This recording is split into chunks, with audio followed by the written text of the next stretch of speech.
Frères et sœurs, bonsoir, bienvenue sur Serviam pour cette troisième et dernière partie qui traite du sujet des catholiques et Halloween. Et que la paix de notre Seigneur Jésus-Christ repose sur vous tous. C'est dans cette dernière partie que l'intitulé de ces 3 vidéos prendra, je dirais, toute sa légitimité. Et j'y reviendrai en toute fin de vidéo. En attendant, je vais vous exposer l'implication diabolique des élites dans cette célébration du 31 octobre, et vous parler de la vérité derrière le mime. En effet, de nos jours, les enfants miment en Halloween l'ancien culte païen de Samhain, ou encore prononcé en langue gaélique Samhain. Mais pour rentrer en matière de l'aspect sacrificiel réel de Samhain, je dois d'abord revenir à plus de 200 ans avant Jésus-Christ et vous expliquer la plus grave chose qui se cache derrière l'expression anglaise que nous connaissons, trick or treat, soit en français des bonbons ou un sort. Et c'est là que vous réaliserez enfin l'extrême, je dis bien l'extrême dangerosité de laisser vos enfants et vos petits-enfants fêter Halloween. Et je précise que c'est tout aussi dangereux pour nous adultes. Je reviens donc en moins 200 avant Jésus-Christ. En ce temps-là, les choses n'étaient pas vraiment différentes concernant la religion païenne. Il y avait déjà ce qu'on pourrait appeler des prêtres païens qui étaient, tout comme aujourd'hui, organisés en communauté et donc aussi en confrérie ou encore en sociétés secrètes, telles que par exemple des sociétés comme celle que l'on connaît aujourd'hui qui s'appelle Skull and Bones. Oui, tout ça existait déjà. De toute manière, dès qu'il s'agit d'occultisme, tout est organisé de manière secrète. Et même si parfois certaines infos parviennent à fuiter, elles ne sortent pas toutes. Car les dirigeants de ces sociétés savent aussi qu'en instillant la peur et la crainte dans les pensées des gens, ils arriveront à conserver sur eux une espèce de pouvoir et d'emprise psychique. En ces temps-là, ces prêtres païens et sataniques, des prêtres celtes, je le rappelle, puisque depuis plusieurs millénaires, les sociétés celtiques étaient absolument convaincues que cette nuit de Samhain permettait aux âmes des défunts de revenir dans notre monde, ces prêtres croyaient aussi donc au dieu de la mort, celui qu'ils vénéraient tous, et qui les visitait les uns après les autres pour venir chercher les âmes revenues des défunts de leur famille. Excusez-moi, je suis un petit peu enrhumée et j'ai tendance à tout sauter. Ceci afin de leur faire passer une espèce d'examen de conscience ou ce qu'on pourrait appeler un jugement sur leurs actions de vie passées. C'est là qu'entre en jeu le rôle de ces prêtres, car ils venaient visiter chaque foyer, les uns après les autres, afin de réclamer soit des offrandes alimentaires, soit un sacrifice, que ce soit un animal, parfois même des sacrifices humains, certainement en fonction de la gravité des actions que les défunts avaient commises de leur vivant. Avant de poursuivre, je dois venir sur un point essentiel. J'avais déjà évoqué que le diable fait tout comme Dieu, mais en copie négative, comme pour un appareil photo. Aussi, à l'époque du temps du peuple d'Israël, durant plusieurs milliers d'années avant la venue au monde de notre Messie, le Seigneur Jésus-Christ, les Israélites pratiquaient ce qu'on appelle des holocaustes. En effet, Yahweh réclamait des sacrifices expiatoires pour couvrir l'odeur nauséabonde des péchés des Israélites et dont l'odeur montait jusqu'au ciel. Et le seul moyen de couvrir cette odeur nauséabonde était d'offrir à Yahweh des sacrifices de sang. Ainsi, les Israélites étaient donc coutumiers de sacrifier des animaux plus ou moins grands ou plus ou moins désignés comme adaptés à la couverture de tel ou tel péché. Certaines personnes pourraient penser qu'un Dieu d'amour n'exigerait pas du tout de sacrifice de sang et que s'il le fait, il n'a donc rien de mieux que les faux dieux païens. Mais ce que beaucoup de ceux qui pensent ainsi ignorent, c'est que le péché, c'est la mort, et la sainteté, c'est la vie. Aux yeux de Dieu, la vie et l'âme d'un être humain a bien plus de valeur que celle d'un animal, parce que, bien qu'aimant les animaux, il n'a pas conçu les humains et les animaux de la même manière. Dieu créa l'humain pour sa propre gloire et pour l'amour. Ce qui différencie l'être humain de l'animal est donc l'amour.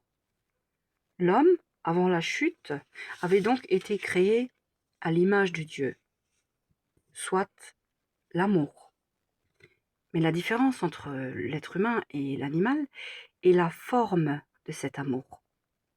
Les animaux, eux, portent en eux l'amour de Dieu de manière instinctive, alors que l'homme, lui, devait porter en lui l'amour de Dieu, mais de manière consciente.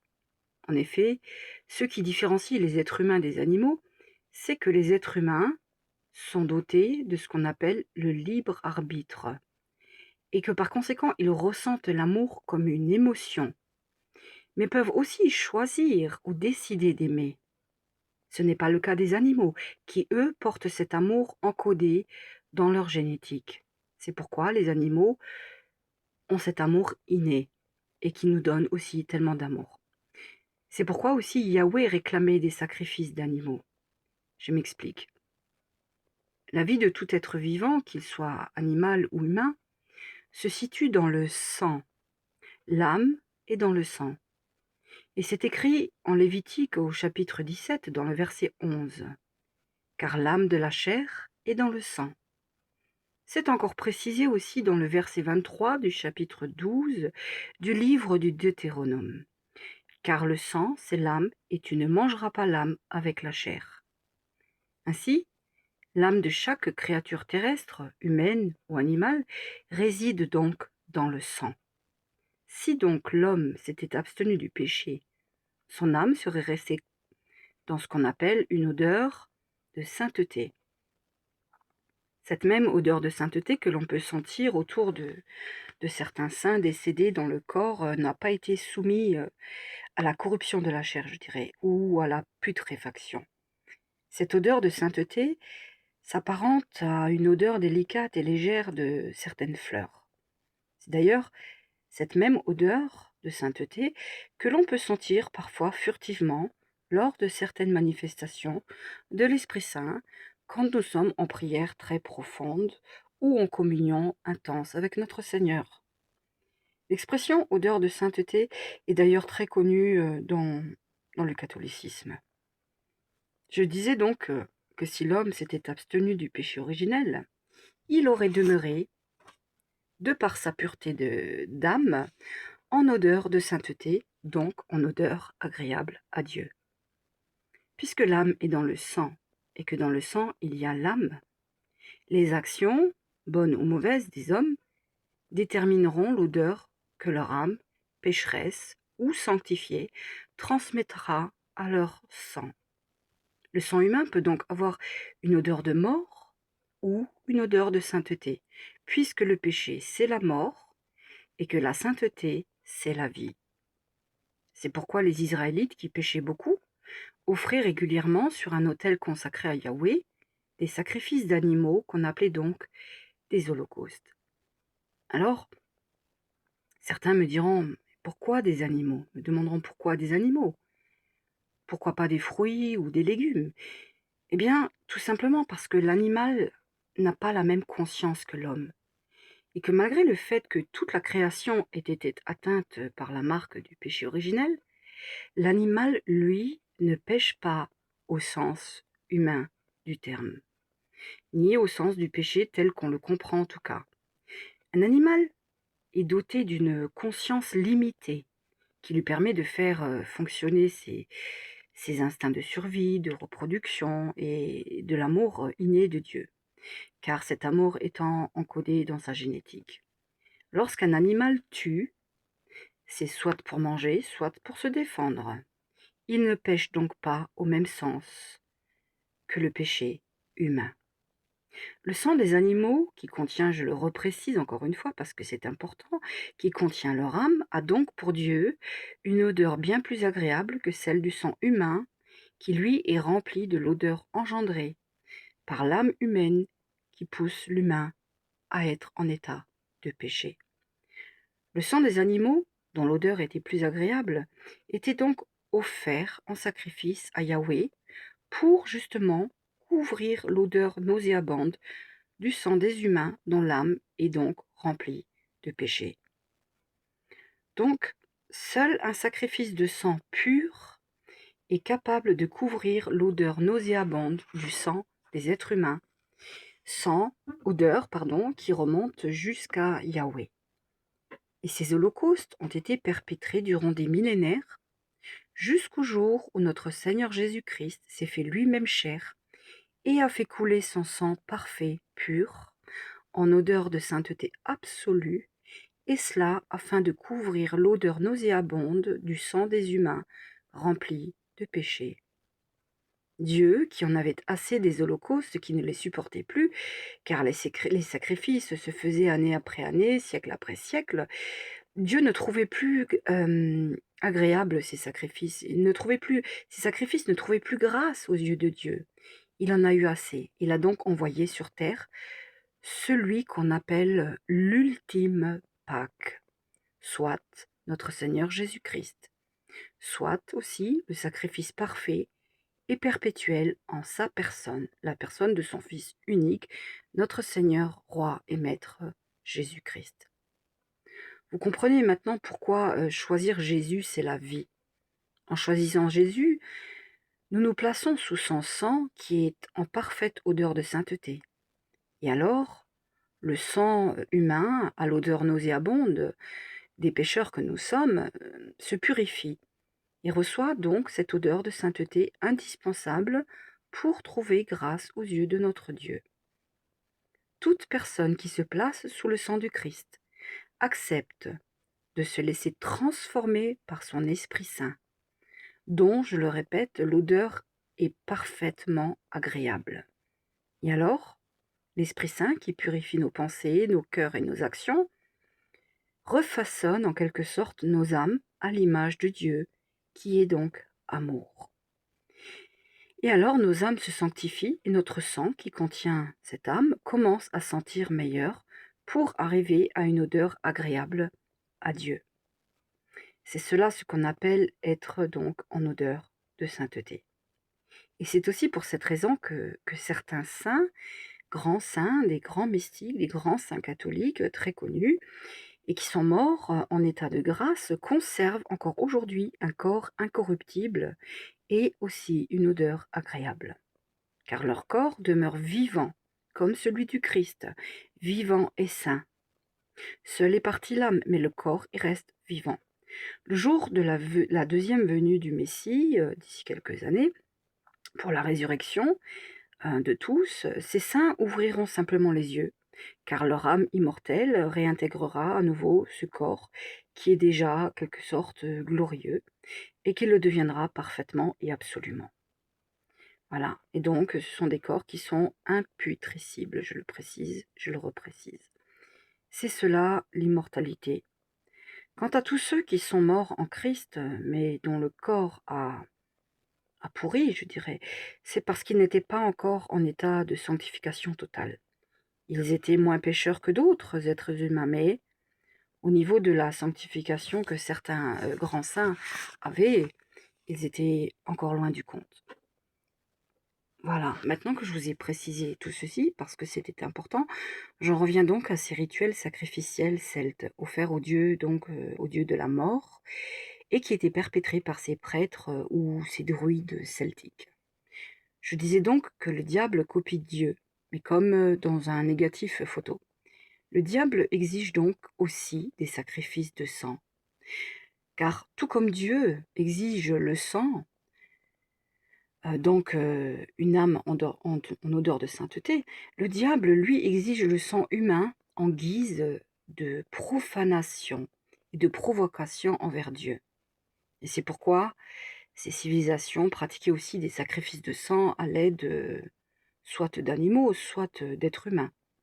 Je répète que l'âme c'est le sang, et que dans le sang, il y a l'âme. Alors, en ayant conscience de cela, que faut-il en déduire? Tout simplement que le diable exige des sacrifices de sang parce qu'il veut voler les âmes. Et non seulement il veut les voler, mais il s'en nourrit aussi. Et plus il souhaite absorber d'énergie vitale, l'énergie humaine, plus il aura besoin d'un sang jeune et neuf, et qui porte une âme jeune, pardon, et qui porte une âme jeune? Un sang jeune, et donc forcément les enfants. Voilà pourquoi il y a tant de disparitions d'enfants. Car tout comme ces prêtres noirs de l'époque et encore d'aujourd'hui pratiquaient des sacrifices, les élites qui gouvernent le monde et qui ont donné allégeance totale à Satan sont elles aussi obligées de lui fournir des âmes hautement riches en vitalité, donc des âmes d'enfants au sang pratiquement pur, pendant des sacrifices d'enfants. Mais j'y reviendrai. C'est donc de ces anciens temps de sacrifices d'animaux et d'humains que vient l'expression trick or treat. À cette époque, si les gens n'acceptaient pas de livrer soit leurs animaux, soit des êtres humains en sacrifice, ils étaient alors frappés de ce qu'on appelle un sortilège. Sortilège qui avait une incidence directe sur leurs âmes. Leur âme était donc damnée, car il faut bien prendre en considération ce que j'appellerais les racines étymologiques des langues humaines. Je vais vous faire une petite démonstration. En français, trick or treat se dit des bonbons ou un sort. La racine du mot sort, S-O-R-T, vient du mot sortilège et du verbe sortir. Et le mot sort, S-O-R-T, est un diminutif de sortilège qui lui-même est dérivé du latin classique du mot sortilegus, legus, je ne sais pas comment on dit, sortilegus, qui signifie devin ou sorcier, mais qui est aussi composé du mot sort, S-O-R-S, et sortis, S-O-R-T-I-S en latin, et qui signifie donc objet pour tirer ou sortir, ou enrouler autour. Voilà. Alors maintenant, je me répète. Le diable copie Dieu. Le diable veut des sacrifices de sang. Le diable veut voler l'âme, et si possible, préférentiellement l'âme des enfants, par le biais des sacrifices. Vous m'excusez, je voulais dire de préférence. Vous savez, à l'heure là où j'enregistre, mon cerveau il bug un petit peu. Comme j'ai des soucis neurologiques, parfois j'invente des mots. C'est pas grave, je vais faire un nouveau dictionnaire. Je plaisante, il faut toujours avoir le sourire. Alors donc je disais, le diable veut voler l'âme par le biais des sacrifices. Le diable lie donc, du verbe lier, l'âme, il la lie à lui-même. C'est-à-dire, il aspire la vie, car le sang, c'est l'âme, et l'âme, c'est la vie. Voilà. Halloween est un ancien rite sacrificiel où les démons venaient aspirer la vie des âmes par la pratique des sacrifices. Voilà. Je répète encore une fois le tout. Écoutez avec attention toute particulière car je vais vous poser une question ensuite. Je répète donc, le diable copie Dieu, il veut des sacrifices de sang, il veut voler les âmes par le biais de ces sacrifices pour lier ces âmes à lui-même et leur aspirer leur énergie vitale, car le sang c'est l'âme et l'âme c'est la vie. Halloween est donc un ancien rite sacrificiel où les démons venaient aspirer la vie des âmes par la pratique de ces sacrifices. Voilà. En vous ayant expliqué tout ceci, je vais maintenant vous poser 2 questions. Elles sont les suivantes. 1. Que provoque donc Halloween? 2. Qui est visé par le biais d'Halloween? La réponse est la suivante. Les réponses sont les suivantes. Halloween provoque une infestation démoniaque. Elle contribue à lier les âmes à la fois des adultes qui donnent des bonbons aux enfants et à la fois des enfants qui, sans le savoir, jettent des sorts, de réels sorts, s'ils ne reçoivent pas des bonbons. Je dis sans le savoir car Halloween moderne est un mime, comme je le disais, du rite ancestral de Samhain ou encore Samhain en gaélique. Hmm. C'est un mime, mais par mime, il mime aussi une réelle malédiction en disant des bonbons ou un sort. Je décode donc le but d'Halloween actuel, faire de tous les enfants qui y participent des sorciers qui, en jetant des sorts, entourent les âmes des personnes à qui ils ont jeté ces sorts pour les enrouler autour de Satan, c'est-à-dire les lier à Satan. Et alors, la conséquence de tout ceci est la suivante. L'enfant lie involontairement une âme au diable, et puisqu'il a lié une âme à Satan, Satan, lui sortira l'âme. Quand cet enfant aura grandi, il sortira son âme pour la prendre à lui. Pour faire plus simple, par le biais d'Halloween, Satan damne les adultes et les enfants à long terme. Et puisque la nature a horreur du vide, et qu'un corps humain ne peut pas fonctionner sans une âme, si Satan lie les âmes et qu'il aspire leur énergie, quelle âme donc vienne prendre le relais à la place des âmes humaines qui ne sont plus en mesure de fonctionner correctement spirituellement? Qui? Je vous le demande. Eh bien, tout simplement les âmes démoniaques. L'âme des démons entre donc dans les corps des personnes qui participent à Halloween, qu'elles soient adultes ou enfants, et alors l'âme des démons se lie à l'âme de ces personnes, jusqu'à leur mort, ou leur délivrance par un exorcisme. Hein. Je peux aussi, les personnes qui prennent conscience, elles peuvent avoir recours à un exorcisme ou à des prières d'exorcisme. Et c'est ce que l'on appelle donc une infestation démoniaque. C'est pourquoi il y a des gens qui fêtent Halloween, qu'ils soient adultes ou enfants, et qu'il y en a de plus en plus qui le fêtent, et que plus le temps passe, plus les ténèbres s'installent sur terre, et plus les gens sombrent dans une noirceur, un mal de vivre, ils perdent leur bonté, leur empathie, leur amour, le respect, les notions des valeurs morales, parce qu'il y a des démons, et lorsqu'il y a des démons, l'amour s'amoindrit. Faut-il encore s'étonner aujourd'hui donc qu'adultes et enfants disjonctent de plus en plus? Hein? Non. C'est une guerre, je le disais déjà dans les premières parties de ce sujet, c'est une guerre, nous sommes en guerre. C'est la guerre des âmes et la destruction de l'amour que Dieu a semé dans le cœur de l'homme. C'est une guerre spirituelle. Voilà. Je vais maintenant revenir sur l'époque où ces prêtres portaient des lanternes faites avec des navets creusés et découpés pour leur donner l'apparence de visages effrayants, grimaçants et hideux. Et je vais vous préciser qu'avec l'immigration irlandaise aux États-Unis, les citrouilles ont donc remplacé les navets, car celles-ci étaient plus faciles à vider. Et en plus, elle portait la couleur orange, elle porte la couleur orange, qui est donc l'une des deux couleurs préférées des néo-païens vicans et des sorciers. Mais ce que beaucoup de gens ne savent pas, c'est que les bougies de l'époque qui étaient placées dans ces navets étaient fabriquées avec la graisse humaine des sacrifices qui avaient eu lieu l'année passée lors du précédent Samhain. Voilà ce qu'est Halloween. Un sabbat, un rite satanique, macabre, qui lie les personnes et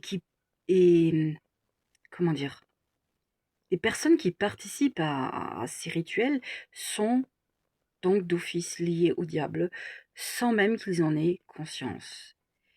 Et avec le temps, ils finissent par changer et perdre l'amour naturel que Dieu avait placé en eux. Voilà. Il ne s'agit ni plus ni moins, que d'une zombification spirituelle progressive, sous couvert, évidemment, de plaisanterie, de rigolade, de distraction, de joie pour les enfants. Voilà. Le diable lui-même se déguise en ange de lumière. Hein. Voilà, donc il donne de la joie aux enfants, même si la fête d'Halloween est très sombre, les enfants ressentent de la joie, mais ils ne se rendent pas compte de ce qui se passe et du prix à payer pour avoir quelques heures de joie. Alors, j'ai bien conscience que tout ce que je vous explique là est vraiment horrible et que beaucoup se diront que je débloque certainement. Mais cela ne changera rien à la réalité des choses. Dans la vie humaine, tout est spirituel, absolument tout. Et tout a une portée spirituelle. Chacune de nos actions, chacun de nos mots, de nos pensées, chacun de nos projets, chacune de nos allégeances, tout a une portée spirituelle, une conséquence sur terre et après, pour la vie, après la mort. Voilà. Cela ne changera rien à cette réalité. Qu'on y croit ou pas, c'est la vérité. Et nous sommes donc en guerre. Et le diable est en guerre contre l'humanité tout entière. Et ses premières victimes sont donc les enfants. Car, je le répète, ce sont les enfants qui sont censés construire la société de demain. Et si l'âme de ces enfants sont toutes liées à Satan, alors les démons peuvent remonter sur terre. Car en grandissant, ces enfants n'auront plus rien d'humain et ils auront donc une partie de leur âme qui sera complètement démoniaque. Je vais maintenant vous parler de deux notions que peu de gens connaissent. Ce sont les notions de programmation prédictive et de consentement inconscient. Le diable, pour pouvoir agir, a besoin d'un consentement, même si celui-ci est inconscient. Aussi, en acceptant de participer à cette célébration d'Halloween sous couvert de joie et de divertissement, les enfants deviennent inconsciemment consentants. Il en va évidemment de même pour les adultes. Et il s'agit donc de ce qu'on appelle une programmation prédictive. Voilà. Et ça, c'est valable dans chaque domaine de la vie. C'est ainsi que le diable programme les âmes humaines de façon prédictive en les faisant consentir inconsciemment à lui laisser le contrôle de leurs âmes. Ces armes, c'est tout simple, les films, les dessins animés, les jeux vidéo, les jouets, les marques de vêtements, certains aliments, certains parfums et évidemment Halloween. Voilà, frères et sœurs, Halloween est donc très dangereuse. Si vous le réalisez et que vous avez participé une ou plusieurs fois à Halloween, demandez simplement pardon à Dieu et n'y participez plus. Ni vous, et ne laissez évidemment plus participer vos enfants. Et si vous remarquez des comportements étranges chez vos enfants, confiez-les à Marie et placez-les sous la protection du sang du Christ. Consacrez-les aux deux cœurs unis de Jésus et de Marie. En fin de vidéo, je vous donnerai toutes les prières et aussi les actions à mettre en place pour couper les malédictions et les infestations démoniaques. Mais avant d'y venir, je voudrais vous parler de l'aspect satanique d'Halloween chez les élites qui gouvernent notre monde. Les sacrifices humains sont bien réels. Et elles les pratiquent toutes. Le 31 octobre, je précise. Car il est écrit dans Deutéronome, au chapitre 12, du verset 23, garde-toi de manger le sang. Car le sang, c'est l'âme, et tu ne mangeras pas l'âme avec la chair. Et ça, ils le savent très bien. C'est pourquoi ils se nourrissent de chair humaine, parce que dans cette chair, il y a du sang, que dans ce sang, il y a l'âme, et qu'en prenant l'âme, ils passent un pacte avec le diable et ils renforcent les pouvoirs du diable. Voilà. Alors, j'ai pris une source sur le journal numérique Euronews. Le nombre de disparitions d'enfants a doublé entre 2023 et 2024.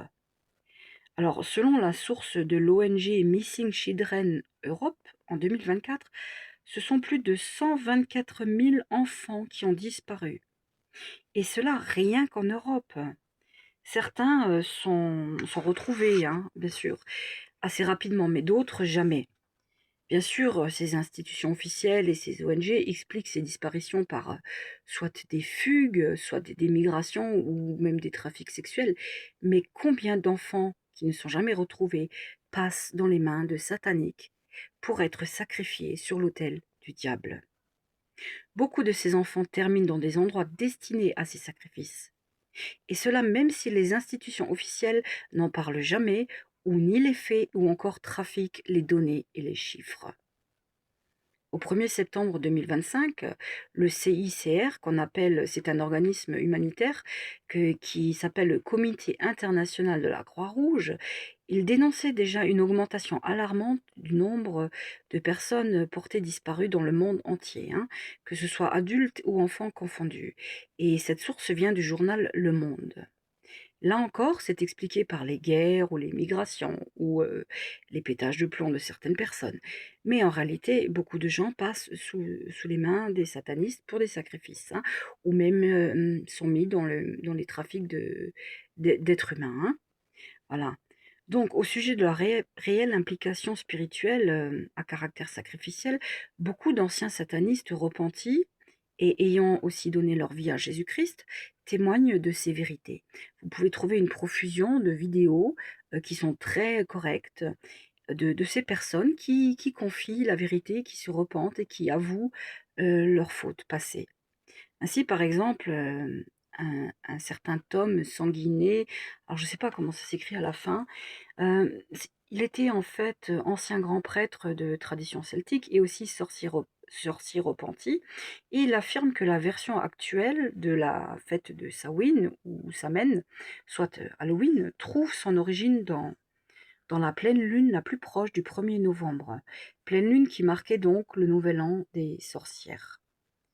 C'était un moment où les démons étaient censés être à leur apogée et où ils pouvaient revenir sur Terre. Il confirme aussi qu'Halloween est absolument maléfique et qu'il n'y a dans cette célébration rien qui vienne de Dieu. Absolument rien.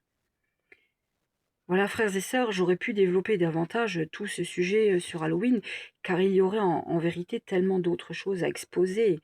Mais d'une part, ce serait trop long, et d'autre part, ce serait trop lourd. Car il faudrait faire appel à des personnages historiques, des événements historiques, des notions de bataille, d'insurrection, de guerre, et ça ne changerait absolument pas grand-chose à l'essentiel, à savoir en tant que catholique. Bien sûr, nous, catholiques authentiques, je précise que nous serons toujours critiqués et dénigrés, classés comme complotistes ou extrémistes parce que nous dénonçons ce que le monde refuse d'accepter comme la vérité. Et ceci même par des prêtres catholiques ou des laïcs ou des bonnes sœurs ou des dames catéchistes ou des personnes qui ont à voir avec la religion. En plus, je dirais que même les institutions officielles nous prennent à partie. Voilà, mais ce n'est pas grave. Ce qui compte, c'est que le Seigneur sache que nous connaissons la vérité parce qu'il nous l'a donnée et que nous acceptons cette vérité et que nous lui obéissons. Et lui obéir veut aussi dire combattre, car notre seul vrai instructeur est l'Esprit Saint. Parce que nous n'appartenons plus à ce monde. Nous sommes ici dans le monde, mais notre âme appartient à Dieu. Donc nous ne sommes pas de ce monde. Seul Jésus-Christ est notre chef. Et donc seules ses prescriptions et ses commandements sont à suivre et à appliquer parfaitement à la lettre. Notre Dieu est le seul et il n'y en a pas d'autre. Il est un Dieu de vie, de lumière, de paix et non de mort, de torture, de ténèbres et de peur. L'amour parfait chasse la peur. Là où il y a de la peur, il n'y a pas d'amour. Donc si Halloween fait peur, c'est qu'il est démuni d'amour, complètement, même sous couvert de joie pour les enfants. Ce sont des joies dangereuses. Et pour ceux qui tomberont sur mes vidéos, qui n'ont pas la foi et qui sont par exemple très fans d'Halloween, qui pourraient encore douter de l'appartenance maléfique de cette célébration, j'ai une simple question à poser, dont la réponse est toute trouvée. Il est écrit en Proverbe au chapitre 4, le verset 7, « Voici le commencement de la sagesse. Acquiert la sagesse, et avec tout ce que tu possèdes, acquiert l'intelligence. » La vraie intelligence est de connaître Dieu, le vrai seul Dieu.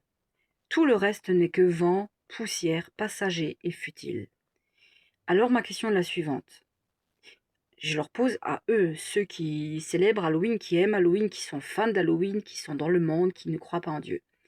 Ma question est la suivante. Si Halloween n'était vraiment qu'une fête anodine censée apporter de la joie, comment se fait-il que durant cette célébration, on ne voit que des déguisements et des décorations glauques, moches, gore, effrayantes et sanguinolentes? La réponse est toute simple, parce que cette fête ne vient pas de Dieu. La joie est en général représentée par ce qui est beau et par ce qui est lumineux. Il est écrit en Colossiens 3, au verset 2, affectionnez-vous aux choses d'en haut et non à celles qui sont sur la terre. Donc voilà, j'en viens maintenant, mes frères et sœurs, aux actions à mettre en place pour contrer cette célébration macabre d'Halloween qui est réellement dangereuse pour les âmes de nos enfants et même l'âme des personnes adultes qui y participent. La première chose à faire, c'est ne pas se dire qu'on peut y participer en se déguisant par exemple en ange ou en costume clair, costume avec des caractères positifs. Non. Y participer, même déguisé en blanc ou en ange, c'est y participer quand même. Ce n'est pas le déguisement qui changera la portée spirituelle, c'est la non-participation qui vous protégera de cette portée spirituelle. 2, vous pouvez mettre des flyers inscrits non à Halloween en expliquant les raisons courtement.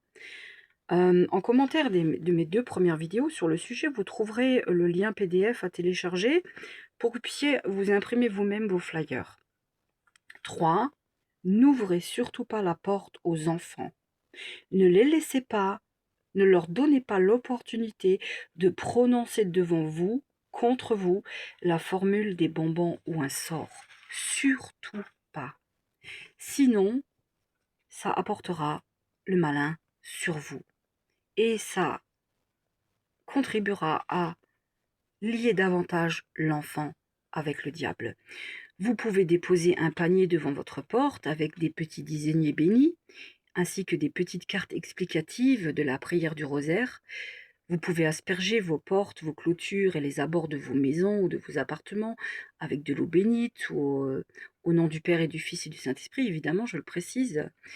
Si vous avez une statue de la Maman Marie qui est bénie, vous pouvez la poser sur le rebord intérieur de votre fenêtre, de façon à ce qu'elle soit visible et tournée vers l'extérieur, parce que Marie fait très peur aux démons. Vous pouvez aussi vous promener dans vos villages, ou vos cités, ou vos villes, à la tombée de la nuit, avec un lumignon à l'effigie de Jésus, ou avec une croix, et vous prenez votre chapelet, vous allez marcher, parcourir de long en large votre village, votre ville ou votre cité, en récitant le chapelet de la divine miséricorde. Si malgré toute votre vigilance, au hasard de votre promenade nocturne, pour réciter votre chapelet, vous tombez sur des enfants qui vous abordent en vous disant des bonbons ou un sort, vous pouvez dire à haute voix: je révoque et j'annule tout sortilège contre moi par le sang de Jésus-Christ, et je demande au Père, au Fils et au Saint-Esprit de bénir cet enfant, de le délivrer des liens néfastes et de l'amener à connaître Jésus. Vous pouvez aussi réciter un Je vous salue Marie en pensant à cet enfant et à tous les enfants qui sont présents et en demandant à Marie de chasser les démons qui les lient. Voilà. Ensuite, si vous êtes chez vous à la maison, que vous ne pouvez pas sortir, vous pouvez toujours faire le chapelet à la maison et vous pouvez aussi encore une fois réitérer vos actes de consécration au cœur sacré de Jésus et au cœur immaculé de Marie. Vous pouvez réciter avec toute votre conviction et votre ferveur ce qu'on appelle la Lorica, c'est-à-dire la prière de la cuirasse de Saint Patrick, que vous trouverez donc en commentaire dans cette dernière partie, je la mettrai. Vous pouvez réciter la prière à Saint Michel Archange, et dans les jours qui suivent, vous pouvez faire une neuvaine de réparation pour tant de profanation causée à l'Esprit Saint. Pour ceux des personnes, des frères et sœurs catholiques qui ont déjà entamé le combat spirituel de ces jours et qui ont commencé ce qu'on appelle un triduum de prière en réparation des péchés contre l'Esprit Saint, vous pouvez le continuer. Pour ceux qui le prennent en cours de route, je rappelle qu'il s'agit de 3 credos, priés lentement, en pleine conscience et avec une grande ferveur, d'un Notre Père, de 10 Je vous salue Marie, suivi de la prière à Saint Michel Archange et d'un chapelet à la Divine Miséricorde, à prier les 29, 30 et 31. Donc là, quand vous entendrez ma vidéo, nous serons le 31. Il y a des personnes qui auront commencé le 29 et d'autres qui prendront en cours de route. Donc si vous prenez en cours de route, c'est pas grave. Ce qui compte, c'est que votre cœur soit disposé et que le Seigneur voit que vous faites votre possible pour contribuer au combat spirituel. Donc je précise aussi que ceux qui prennent en cours de route, vous prierez au moins aujourd'hui. Et, et pour toutes les personnes qui sont concernées par ce Triduum, qui décident d'y participer, aujourd'hui, le 31, vous pouvez vous reconsacrer au Sacré-Cœur de Jésus et au Cœur Immaculé de Marie. Tout ceci évidemment en communion avec tous les saints, hein, et toute l'Église catholique, hein, parce que nous sommes tous enfants de Dieu et nous sommes tous liés par le même esprit. Normalement, nous devrions tous être liés par le même esprit, bien que malheureusement il y ait des catholiques, voire des chrétiens qui soient tièdes, ce dont j'ai parlé dans mes vidéos précédentes. Alors, la prière de la cuirasse de Saint Patrick. Je vais vous la lire pour terminer le sujet, mais je voudrais aussi d'abord prier aussi avec vous. Alors, au nom du Père, du Fils et du Saint-Esprit, Amen. Père éternel, nous vous louons, nous vous bénissons et nous vous rendons toute la gloire qui vous est due dans le précieux nom de notre Seigneur Jésus-Christ et par son précieux sang qui lave les péchés du monde. Père, nous vous demandons pardon pour cette abomination d'Halloween au nom de tous ceux qui pratiquent cela et qui n'ont pas conscience de ce qu'ils font.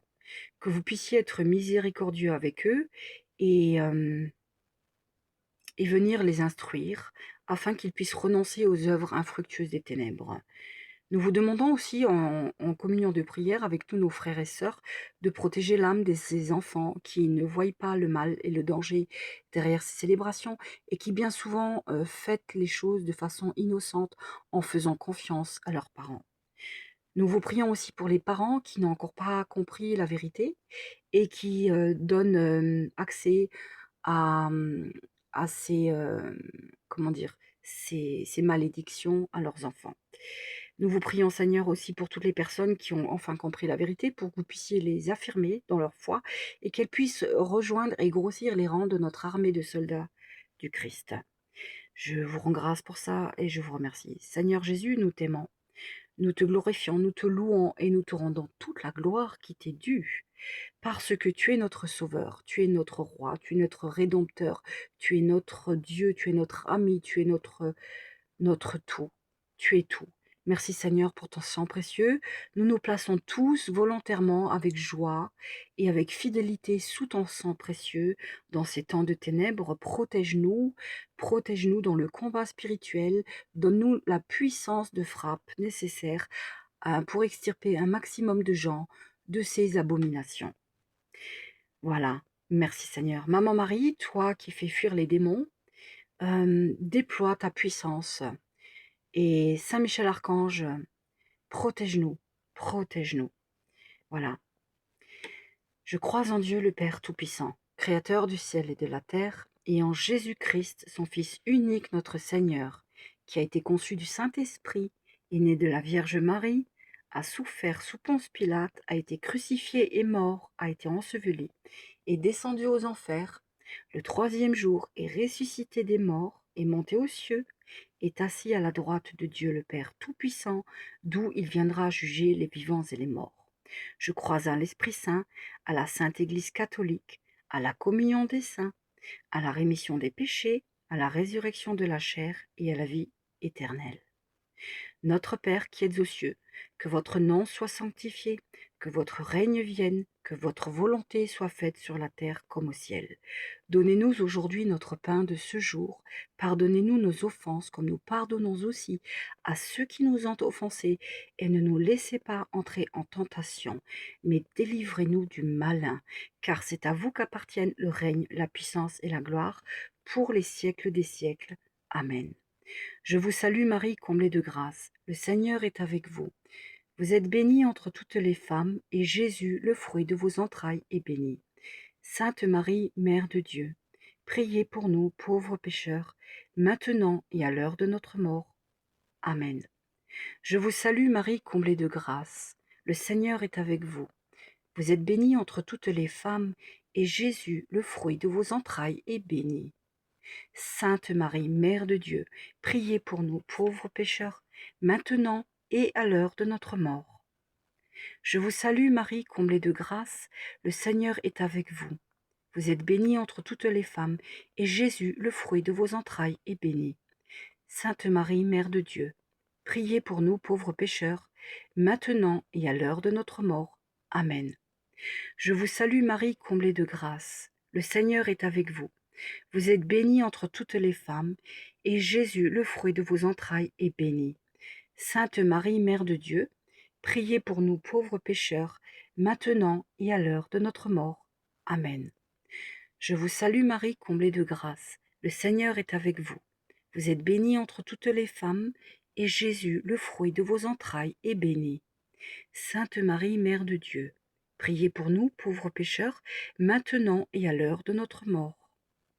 Je vous salue Marie, comblée de grâce. Le Seigneur est avec vous. Vous êtes bénie entre toutes les femmes, et Jésus, le fruit de vos entrailles, est béni.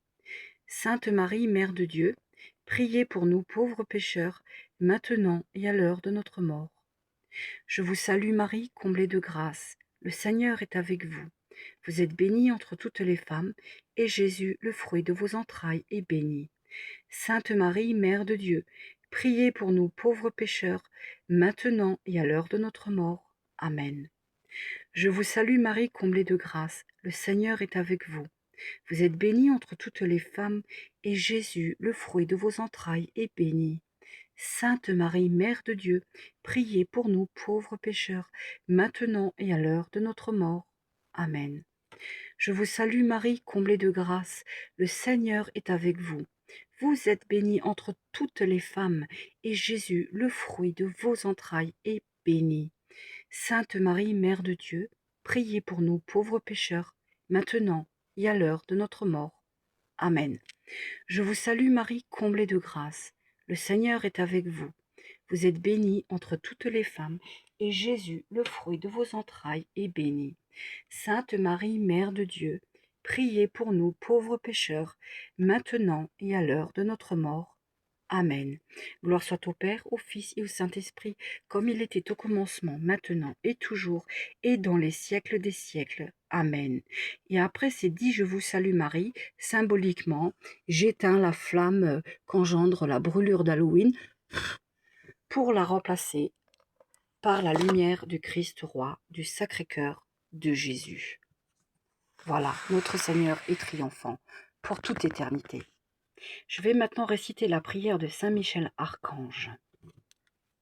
Je précise, pour ceux qui ne connaissent pas la prière de Saint Michel Archange, c'est que Saint Jean-Paul II assista lors du Regina Coeli du 24 avril en 1994 pour que les fidèles catholiques récitent chaque jour cette prière extraite de l'exorcisme du pape Léon XIII. Voilà. Donc je vais faire la prière de Saint Michel Archange du pape Léon XIII. Au nom du Père, du Fils et du Saint-Esprit. Amen. Saint Michel Archange, défendez-nous dans le combat. Soyez notre secours contre la malice et les embûches du démon. Que Dieu exerce sur lui son pouvoir, nous vous le demandons en suppliant. Et vous, princes de la milice céleste, refoulez en enfer par la puissance divine Satan et les autres esprits malins qui errent dans le monde pour la perte des âmes. Amen. Frères et sœurs, je vais terminer par la cuirasse de Saint Patrick. Je me lève aujourd'hui par une force puissante, l'invocation de la Trinité, la croyance en la Trinité, la confession de l'unité du Créateur du monde. Je me lève aujourd'hui par la force de la naissance du Christ et de son baptême, la force de sa crucifixion et de sa mise au tombeau, la force de sa résurrection et de son ascension, la force de sa venue au jour du jugement.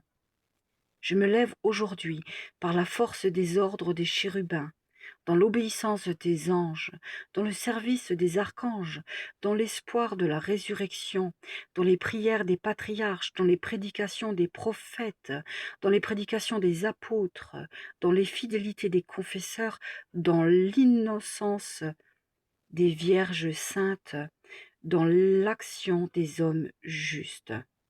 Je me lève aujourd'hui par la force du ciel, lumière du ciel, éclat de la lune, splendeur du feu, vitesse de l'éclair, rapidité du vent, profondeur de la mer, stabilité de la terre, solidité de la pierre. Je me lève aujourd'hui par la force de Dieu pour me guider, puissance de Dieu pour me soutenir, intelligence de Dieu pour me conduire, œil de Dieu pour regarder devant moi, oreille de Dieu pour m'entendre, parole de Dieu pour parler pour moi, main de Dieu pour me garder, chemin de Dieu pour me précéder, bouclier de Dieu pour me protéger. Je me lève aujourd'hui par une force puissante, l'invocation de la Trinité, la croyance en la Trinité, la confession de l'unité du Créateur du monde. Amen. Au nom du Père, du Fils et du Saint-Esprit. Amen. Frères et sœurs, que Dieu vous bénisse, qu'il vous renforce dans le combat, qu'il vous donne force, courage et puissance, et que par vos actions vous puissiez extirper un maximum d'âmes des griffes du malin. Et avant de vous dire au revoir, je voudrais encore faire une prière qu'on appelle la prière à Notre-Dame de toutes les nuits, étant donné que ce sont des jours de ténèbres, et donc les ténèbres, ce sont des nuits spirituelles. Notre-Dame de toutes les nuits, effleure de ta paix tous ceux qui aujourd'hui ont traversé les ténèbres en plein jour. Que ton visage de douceur soit consolation pour ceux qui ont trop pleuré, pour ceux qui ont trop gémi.